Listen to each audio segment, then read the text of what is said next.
Hi everyone, Anthony Morganti here. I've been making YouTube videos for a number of years, and over the years I often get asked questions about my editing workflow. More specifically, people are asking me when I might do something in my workflow. For example, when do I reduce noise? Do I reduce it early in my workflow or later? When do I sharpen? When do I crop? Do I wait to the very end to crop or do I crop at the beginning? Well, over the years I've actually done videos demonstrating my workflow in Lightroom.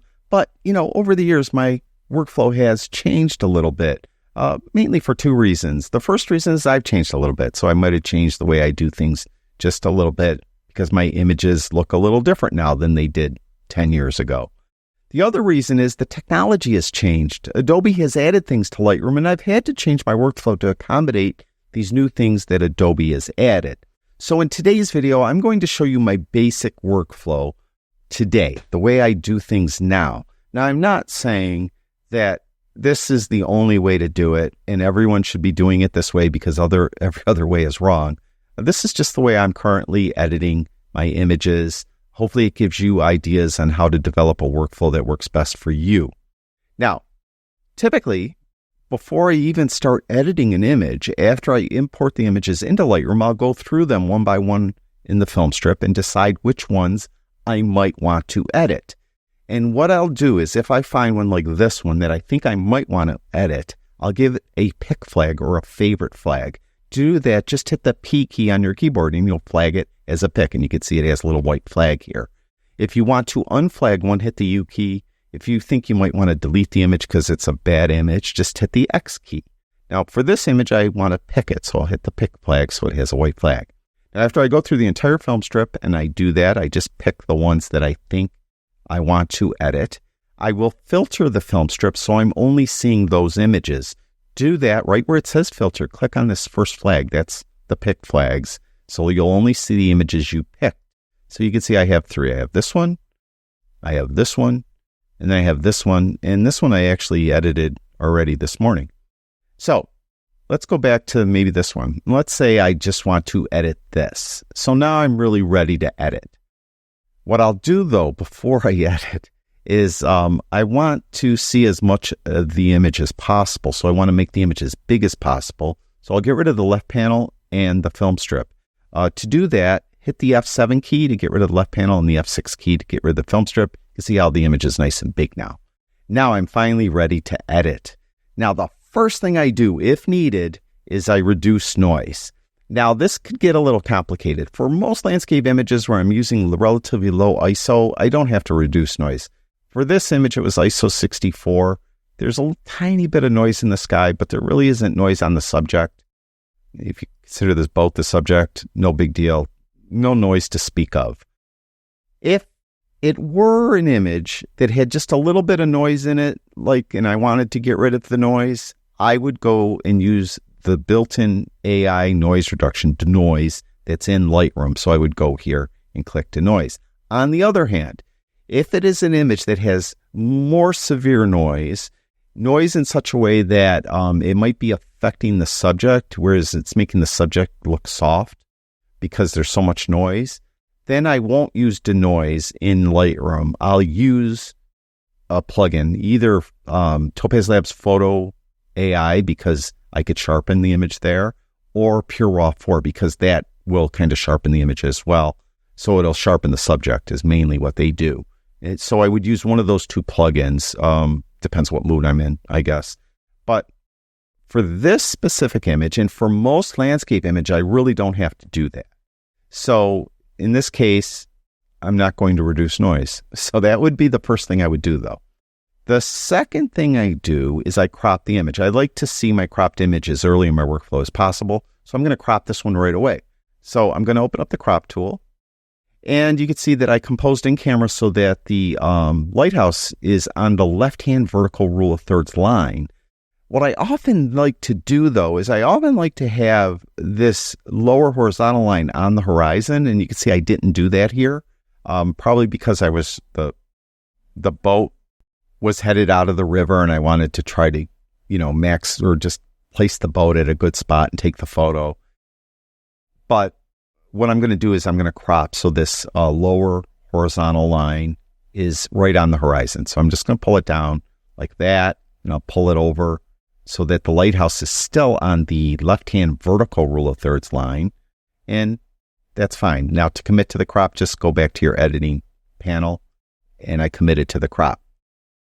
The next thing I like to do, if needed, is choose a profile. Now, I rarely change my profile. I'll usually just go with the Adobe Color profile for my Nikon cameras because I usually like the way that profile looks with my Nikon RAW files. Now, you might not like the Adobe Color default profile. You may want to change to a different one. If you do it now. That's where I would do it, at least. So I would go to the profile browser. If you're shooting RAW, you will have camera matching profiles. These are the profiles that are actually in your camera, and you could try these first.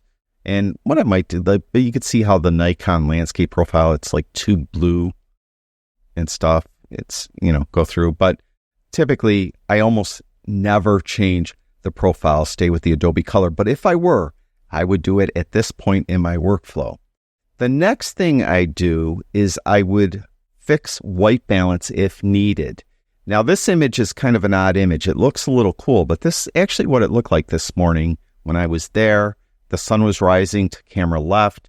See how it's warmer on the lighthouse, and then it was cool everywhere else. That's the way it was. So I don't think I need to fix anything with white balance. But if I needed it, I would do it now. The next thing I would do is tone. Now, I would start with highlights and shadows.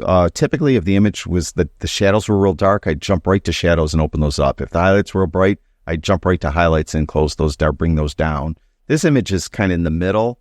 So what I'll do is I'll just kind of zoom into the brightest part of the image or one of the brighter parts of the image, and then I'll go to the highlight slider and I'll just pull it down. And I don't know if you can see it in the camera, but there'll be a point where you'll bring it down and you'll just see all of a sudden some detail pop in.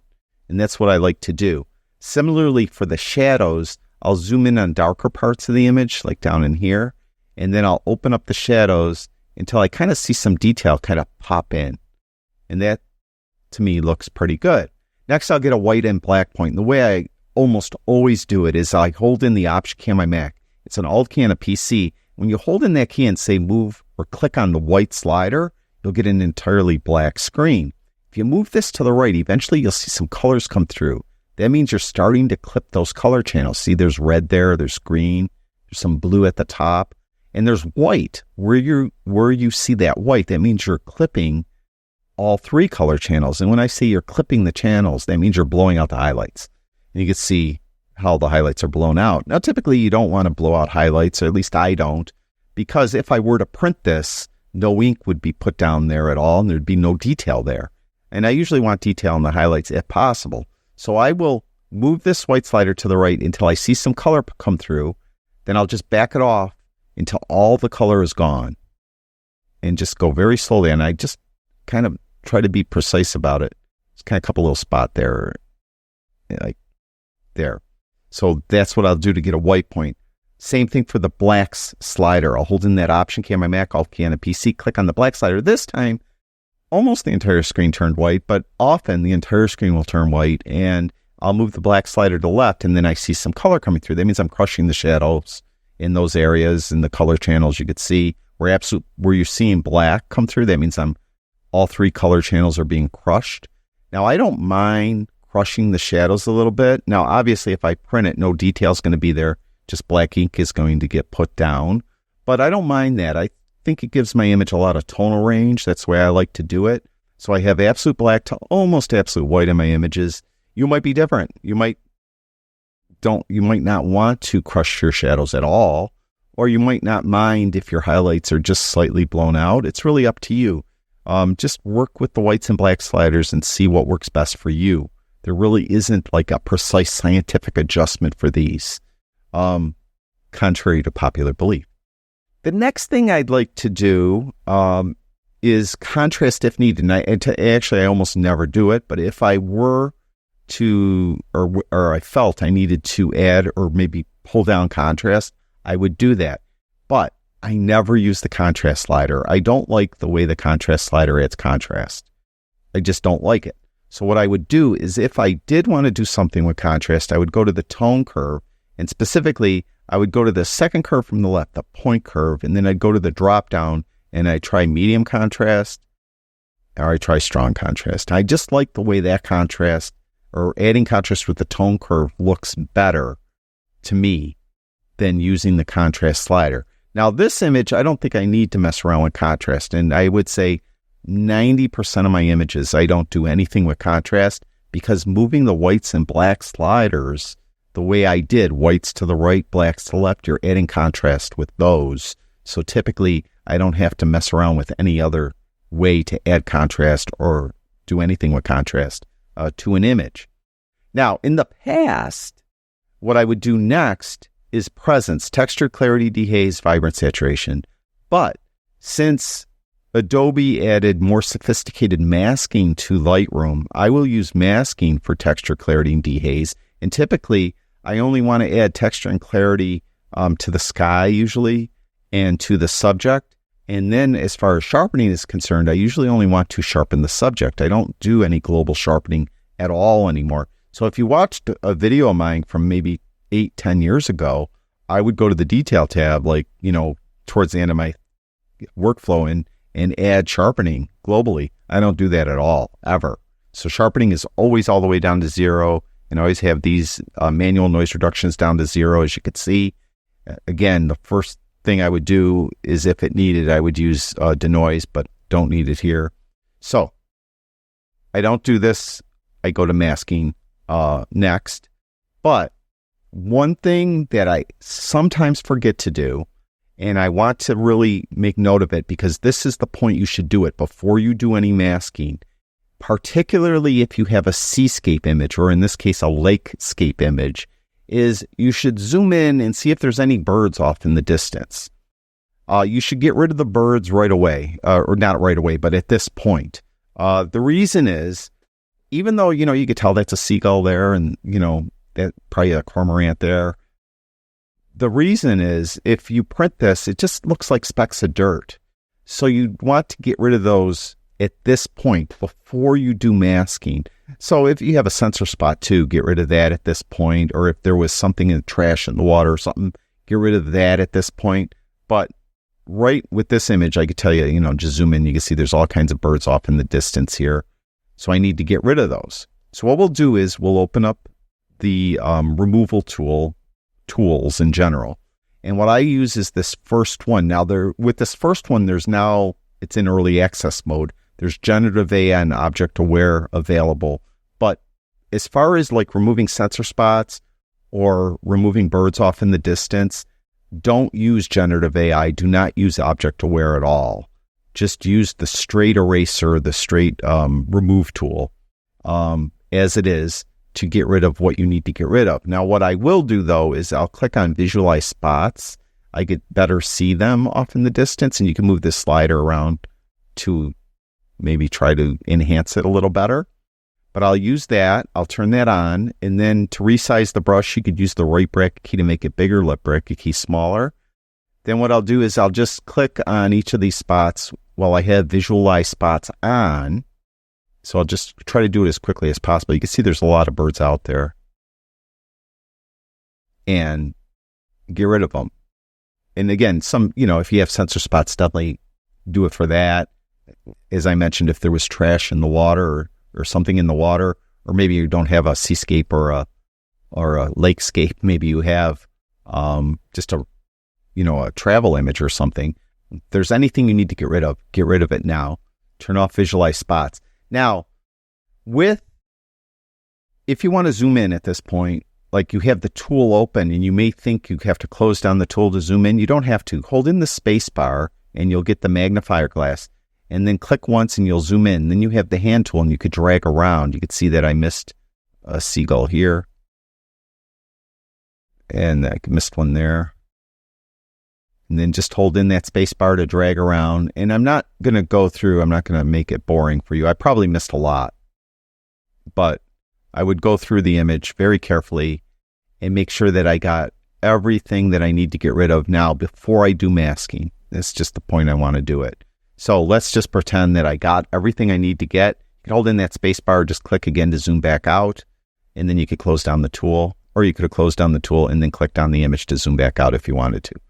So that is done before masking. Now I'll do masking, and usually I start with the sky, just the way I do it. There's no reason to, it's not better, it's not worse, but I'll just click on masking. I'll click on sky and start with the sky. And usually what I like to do to my skies is I like to go to effects, and I like to add clarity first, and then texture, and then sometimes I'll go to dehaze. Now I added too much texture. I added too much everything, actually. So I usually, I should say, I always add clarity to my skies, always. And I sometimes add texture. And I sometimes add dehaze. Now for this sky, I think that looks pretty good. I never sharpen my skies, so I wouldn't go to the detail tab and turn up sharpness. What I may do, though, is I may need to add noise reduction if there's just a little noise like there is on this sky. And again, you could zoom in. If you have the mask open and active, you don't have the little magnifier. Just hold in the space bar and you'll get the magnifier and you could see the noise. You could go to the noise reduction and move that to the right. You could see it softened it a little bit. Hold in that space bar again, you can zoom back out.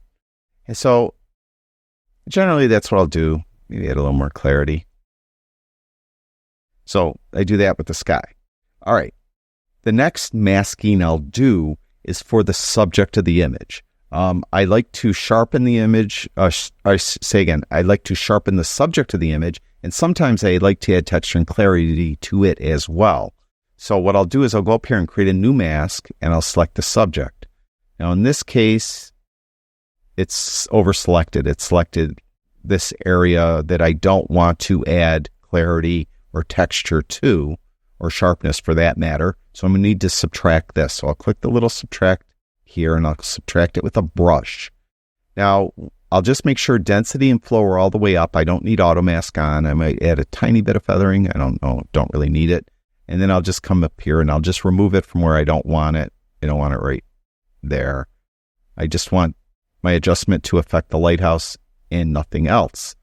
So then what I'll do is, as I mentioned, I'll again go to detail and I'll add some sharpness and a lot of sharpness. By the way, it seems to me with masking, the sharpness slider doesn't add as much sharpness as global sharpness in detail does. It seems like it's half as much. So if I move global sharpness to 20 or 25, I'd be moving this one to 50 or 60. It's just the way it seems to me. It's not as strong, is what I guess I'm trying to say. I'll go to effects and I'll add clarity, add some texture.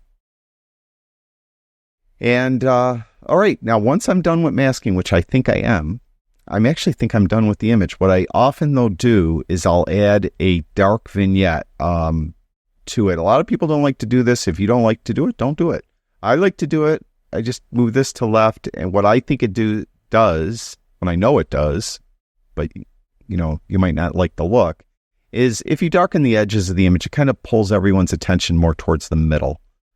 So because people are often going to look at the brightest part of the image. So I will put a darker vignette on. I usually don't make it too heavy though, just a slight vignette, just slightly darker.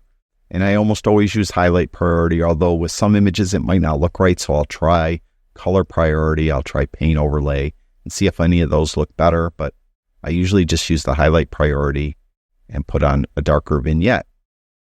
And that is it. Now, I probably should have specified at the top, this is kind of more of my workflow for a landscape image. Typically what I would do with a landscape image, in this case, as I mentioned, this is a seascape image, or this is the Buffalo River here. Maybe it's a river image, whatever you want to look at it. But that's my workflow and what I will do.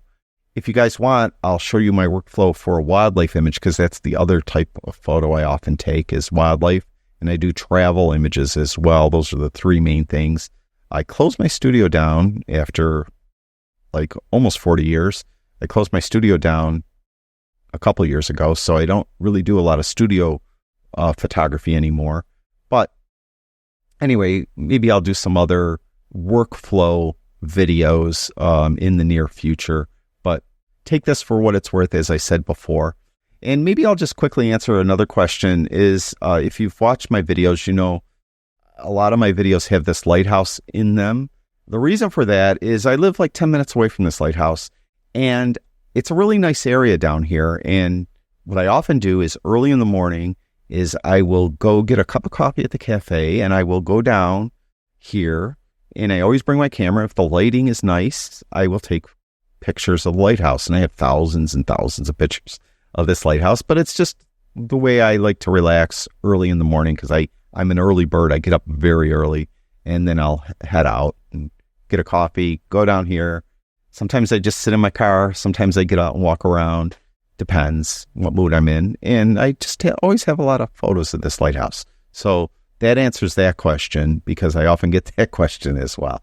So that's it. Hopefully this taught you something. I don't know. But either way, I really do appreciate everyone watching my videos. I'll talk to you guys soon.